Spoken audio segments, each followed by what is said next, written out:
It's the rarest body NASCAR in the world, right? So I put £5 in his pocket.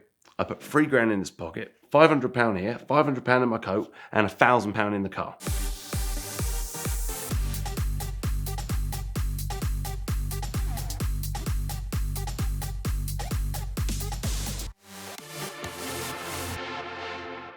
We go back 10 years, okay, when I met my lovely lady. I was broke. Yeah, the whole idea of Hard Up Garage kind of came to mind.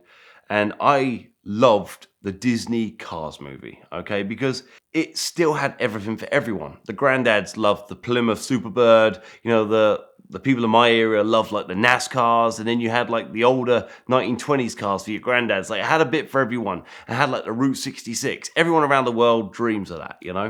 And for me, the Daytona and the Superbirds are my favorite car in the world. I'm broke, I've got a little boy on the way, and I can't afford a piece of American muscle, even though, I grow up with American cars.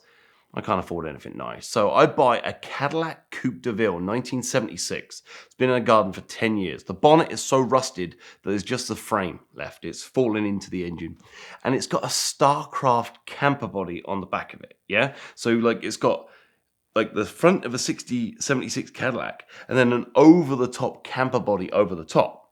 And I'm thinking, how am I going to sticker this? How am I going to paint it? I had to make the bonnet out of wood, okay? Because the bonnet was so rotten that I couldn't get another 1976 Cadillac bonnet in the UK. So I welded some frame together and, basically made some 8mm ply and made a hood. And then down the side, they stickered it as a Dynaco race car. Yeah, and everyone in the world has heard of the amazing Brooklands racetrack. It's the most famous banked racetrack in England. That's how they used to train and test all the cars back in the day.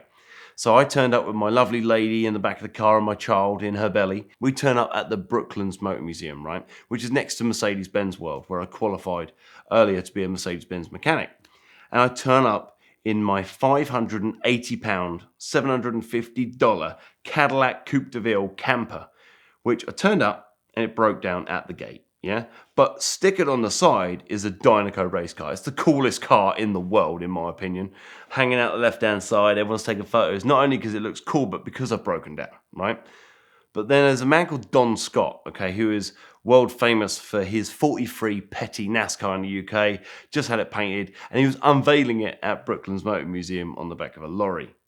Turns out that I broke down in front of his lorry as he was unveiling the 43 Plymouth Petty car, and I broke down in my Dynaco 43 next to it. And the press are going crazy. The kids are going nuts. And it gave me this feeling of love that every generation in the world loves that film. You've got 3-year-old children going, oh, it's the king, it's the king. You've got Don Scott behind me in a $100,000 Petty car. It could be a replica, could be like a real car. And then I've got my £700 absolute box, right? And my heart's pounding because everyone loves it. And it doesn't matter what it costs. Money's irrelevant, right? It's about feeling the love that everyone there is feeling. That's what owning a car or a custom car that you built is about, right? Again, everyone's appreciation, no matter how bad or how good it is, it's about people's love on the same level.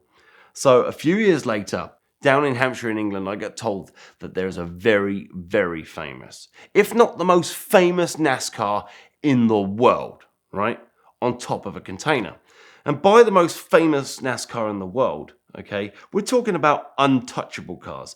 Petty race cars, they've been for sale, okay? Dale Earnhardt cars, they've been for sale. Have you ever seen a Lightning McQueen full-size NASCAR for sale in the world? Doesn't exist, because what happened back in the pre-production of the show is they had these cars that went round to the previews of the cars. So like the premiere, that kind of stuff. They had a life-size NASCAR Lightning McQueen out the front, right? And they went down to a salvage yard in London where they were supposed to be crushed, okay? So there was a Lightning McQueen, there was a Luigi, and the little forklift truck, yeah? And they were all supposed to be crushed. They crushed them all with diggers, and they had to show videos and photos of the crushed cars. Well, what they did, and this is a story, okay? They got a speedboat, a red one, put some stickers on it, and crushed it, right? And then sent photos to whoever it was in the world and said that we crushed it. And it stayed in a container for years, hidden out the way, until one day the guy passed away and then it got put on top of the container, right? And we're talking this car has got 25-inch steel aero NASCAR wheels with pre-production 1-of-1 Goodyear rubber tyres on, right? These tyres don't fit any production vehicle in the world. They're like this high. They're huge. You got to imagine the enormity of this car, okay? Most NASCARs are long, yeah? The Lightning McQueen car is stumpy and it's fat and it's wide and it's got a presence that as it comes towards you, it can show you its might. So it goes around the corner and it's big and it's wide and it's low, right? Well, they had to replicate that in a real car. This thing is like 15 foot, 16 foot long. It's 7.5 foot wide. And the wheels are huge. Like you see any cartoon drawing, the wheels are bigger than the proportion of the car. And it doesn't steer. Imagine it. It is a fiberglass body, right? I get down on my knees and there is a Walt Disney or Pixar plate or like a production plate, one of how many plate, right, on the door. So I knew it was real. I was like, I need that car. And the guy, it's not for sale. Took me 5 years. People don't understand, right? When you see a barn find in someone's garden, or you see a car rotting away, or your dream car that an old man down the road, oh, I'm going to fix it one day, right? They all say it and it never happens, right? Well, you got to go down there once every 3 or 4 months, go down there and buy a box of donuts, right? Buy a can of beer, sit down and have a chat with the old guys in the office. Just get to know them, build a relationship, okay? Because you're not a guy that just wants. You're not down there saying, I want to buy it, want to buy it, want to buy it. I know who's in charge down there. I know where the car is. It is not going anywhere. The only person they've got in mind for that car is me, right? Spent 5 years taking donuts, probably spent $200-300 in donuts to buy a Lightning McQueen car. Like, that's quite as good as it comes. Finally, the guy phones me and is like, what's this Lightning McQueen car worth to you? So I'm like, right, well, I'm thinking it's going to be 10 grand, right? Okay, it's the rarest body NASCAR in the world, right? So I put 5 grand in his pocket. I put 3 grand in his pocket, £500 here, £500 in my coat, and £1,000 in the car. So I turn up and we're negotiating. And my buddy is good friends with the owner. And he was like, come on, just sell him. Me and my son want to build a car. And I got there and I'm like, it's going to be 10 grand. It's going to be 10 grand. So we walk up and I buy it for £500, right? $750. And he's like, look, the owner's passed away. It's just sat there. Give us a drink for the lads. We'll take them out for Christmas. So it wasn't really a payment. It was, I paid for their Christmas due, right? And we pick it up with our Hiab, right? And we're loading it on the truck. And I don't think I've ever been excited about anything more in my whole life, okay? Every dream I've ever had from that 10 years before turned up in my fake Dynaco box, right? To having a real, genuine Lightning McQueen car, It doesn't get any cooler than that. This is the rarest NASCAR in the world, and I'm the only man that I know, apart from Pixar and Disney, that own it, right?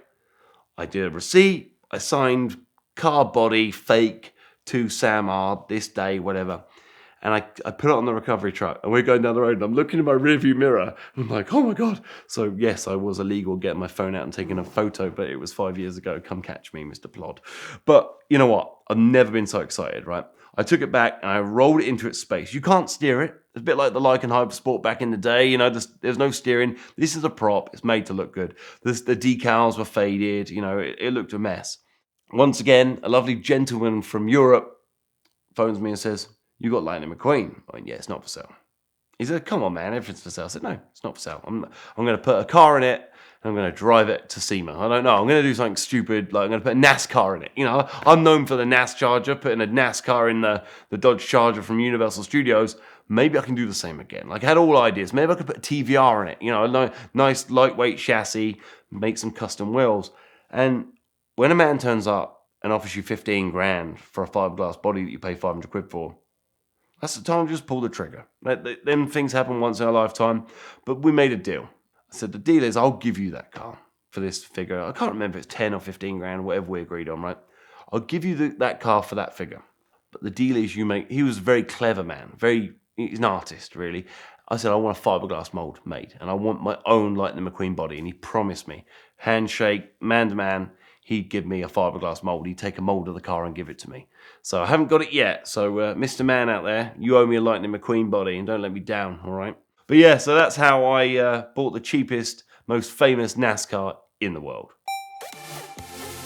Autotempest.com is the fastest and most powerful way to shop for your next car. They compile the results from all the major listing sites into one place. In fact, they just added another one, Facebook Marketplace. Just like they've always let you do with Craigslist, now you can search Facebook Marketplace nationally at the same time. No more typing in cities and adding your search radius and all that stuff. They put all the results into one place, and I love them for that. We appreciate their support of VINwiki and CarTrek and everything that we do here, but honestly, it's where I start most of my mornings, looking for whatever's gonna fill the next garage spot here. So check them out now at the link in the description below to find your next car. Autotempest.com, all the cars, one search.